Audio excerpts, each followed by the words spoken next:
काय असं असतं ज्याच्यामुळे अरिथमिया होऊ शकतो? अजून काय असतं? तर पहिल्यांदा आपण पाहिलं ॲबनॉर्मल या ठिकाणी ऑटोमॅटिसिटीमुळे अरिथमिया होऊ शकतो. दुसरा पॉइंट असतो तो असतो अर्ली ऑर डिलेड आफ्टर डिपोलरायझेशन.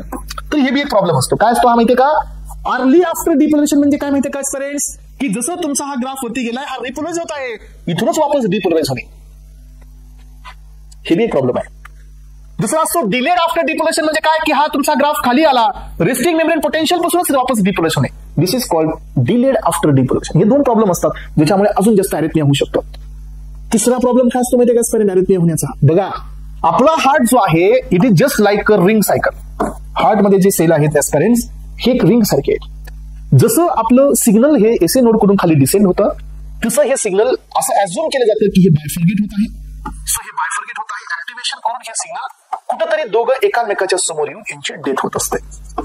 याचा अर्थ जे ऍक्शन पोटेन्शियल एसए नोड कडून जनरेट झालं, हे ऍक्शन पोटेन्शियल कुठेतरी जाऊन याची डेथ झाली पाहिजे. नाहीतर मग काय होईल?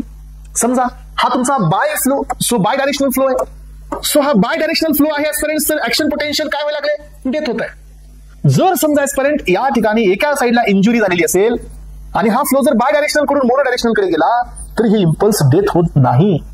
काय कळायचं? हे बघा, सो आता हे ऍक्शन पोटेन्शियल आहे, हे संपण्याआधीच दुसरं येतं, हे संपण्याआधीच तिसरं येतं, संपण्याआधीच होत. म्हणजे नवीन तर येतच येतं एस्पेरेंट्स, पहिलं पण प्रॉपर डेथ झालेलं नसतं. आणि याला नाव द्यायचं रिकरंट. अरिथमिया होऊ शकतं recurrent entry of the action potential. तेच action potential double double double double enter करत असेल त्याच्यामुळे पण अरिथमिया होऊ शकतो.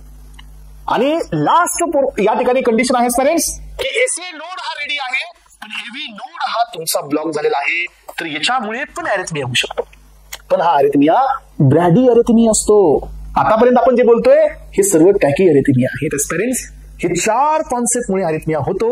याच्यामध्ये पहिला आहे ॲबनॉर्मल ऑटोमॅटिसिटी और रिदमिसिटी. सेकंड वन आहे अर्ली आफ्टर डिपोलरायझेशन. थर्ड प्रॉब्लेम आहे डिलेड आफ्टर डिपोलरायझेशन. फोर्थ प्रॉब्लेम आहे तो म्हणजे रिकरंट एंट्री.